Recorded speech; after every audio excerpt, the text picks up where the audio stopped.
Oui, aujourd'hui j'ai décidé de faire le tour de ces quartiers communément appelés Birere pour que je me rende compte effectivement des conditions dans lesquelles vivent nos populations.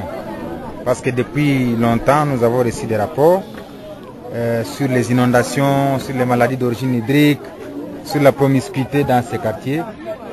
Mais jamais nous-mêmes ne sommes descendus comme nous venons de le faire pour nous rendre compte des mesures que nous devons prendre. Le premier constat, c'est qu'il faut un assainissement de haut niveau dans ces quartiers. Voilà pourquoi, d'entrée de jeu, je voudrais lancer déjà un appel d'offres à tous les agents spécialistes en assainissement. Nous voulons recruter une dizaine d'agents spécialistes en assainissement et nous leur demandons de déposer leur dossier auprès du maire pour que rapidement ils nous conçoivent un plan d'assainissement de ces quartiers. Parce qu'on ne peut pas prendre n'importe qui. Ils seront maintenant appuyés par l'OVD, qui est l'Office de voirie et de drainage, mais au moins que nous ayons des spécialistes en assainissement. Donc on a besoin d'une dizaine de gens que nous allons payer au niveau du gouvernement provincial et qui vont nous permettre d'engager au moins une centaine de jeunes gens de ces quartiers, que nous allons aussi payer. Comme ça nous allons les impliquer dans l'assainissement de leur milieu, pour qu'eux-mêmes se rendent compte qu'il leur faut évacuer ces immondices avec lesquels ils vivent au jour le jour. Donc ça, c'est une première étape. Mais une deuxième étape, telle que je suis en train de voir, je me rappelle d'un voyage que j'ai effectué en Italie, où j'étais tombé sur une entreprise de construction de maisons à moindre coût. Une maison devait coûter entre 10 et 15 000 $. Donc dans les 10-15 ans qui suivent, je crois que la solution durable pour ces quartiers, c'est de raser tous ces quartiers, de manière à ce qu'on puisse maintenant procéder à un nouveau lotissement. Parce que ce qu'on vient de me dire, c'est qu'il n'y a pas de lotissement dans ces quartiers. Chacun a construit selon sa volonté. Donc la solution à la longue, dans les 10-15 ans, on devra raser tous ces quartiers, opérer maintenant un nouveau lotissement et redistribuer les parcelles selon le plan de lotissement. Je crois qu'il y aura des grincements dedans, mais ce sera la solution durable. La population ne va pas accueillir ces messages d'une bonne oreille, mais je crois que pour aider ces quartiers, il faudra raser toutes ces maisons. Parce qu'on va finalement laisser ces gens vivre dans ces conditions, mais finalement c'est comme si on est en train de laisser les gens mourir à côté de nous. Et à un moment donné, on risque de nous condamner pour non-assistance à personne en danger. Donc je crois que la population de ces quartiers est réellement en danger. Et lorsqu'il faudra raser ces quartiers, il faudra une solution en amont. C'est-à-dire programmer un lieu de déplacement momentané de toutes ces populations en attendant qu'on construise ici des habitations. Et là, je crois que le projet qui devrait être monté, c'est un projet qui est un bail qui à la longue se transforme à un droit de propriété. C'est-à-dire une entreprise construit une maison ici et la population commence à prendre en location la maison et au bout de 10, 15, 20 ans, cette location-là se transforme en un achat.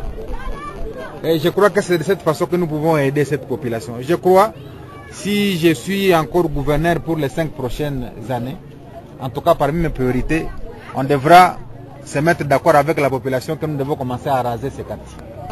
Des grincements des dents, il y en aura, mais ce sera pour l'avenir de nos enfants.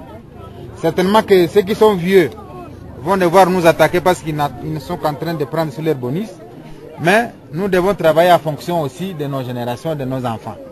Donc on ne doit pas seulement penser à nous-mêmes.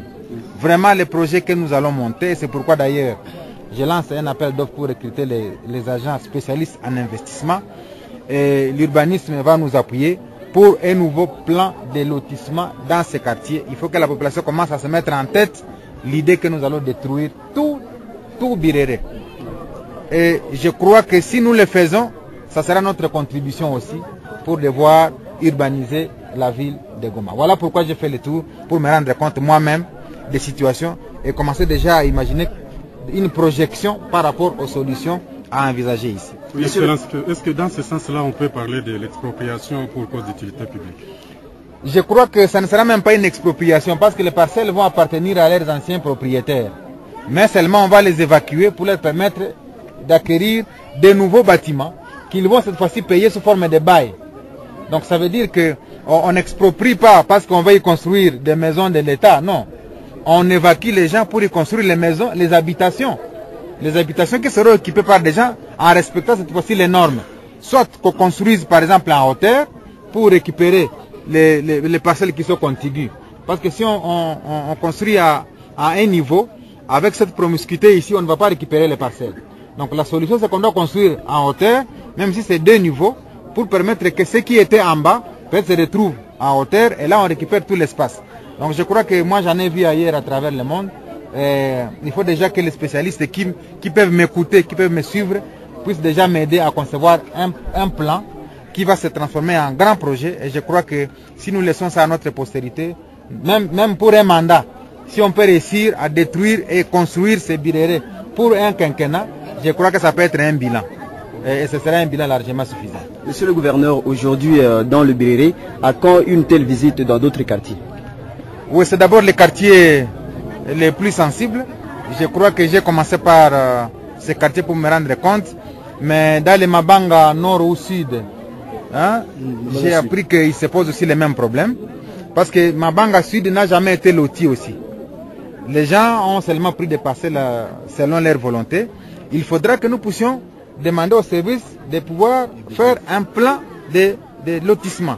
Il y a aussi le cas de Boujovu. Donc tant que nous laisserons ces gens sans plan de lotissement, effectivement, ils vont vivre tel que nous les voyons ici, et on va les laisser 10, 15, 20 ans. Et aujourd'hui, nous sommes dans une nouvelle philosophie du chef de l'État, la révolution de la modernité. Est-ce que devrons-nous continuer à parler de la révolution de la modernité avec des maisons comme ça à côté de nous? Donc nous pensons quand même que nous devons aussi commencer à transformer les concepts que nous utilisons en matière beaucoup plus pragmatique, pour que nous ne cessions pas de parler à la télé et à la radio que nous sommes dans la révolution de la modernité avec des maisons telles que nous sommes en train de les voir. Vous avez vu vous-même dans les passages que nous avons effectués comment nous passons derrière des maisons. Donc c'est que s'il y a incendie, il est même impossible d'intervenir. Et donc je crois que c'est vraiment une urgence telle que je vais de le constater moi-même. J'ai passé ici à l'époque où je n'étais pas encore autorité, et je considère ça comme normal. Mais maintenant que je suis autorité, je crois que ce n'est pas normal que nous continuions à vivre tel que nous l'avions vécu à l'époque où nous grandissions. Peut-être un message à cette population, soyez les. Oui.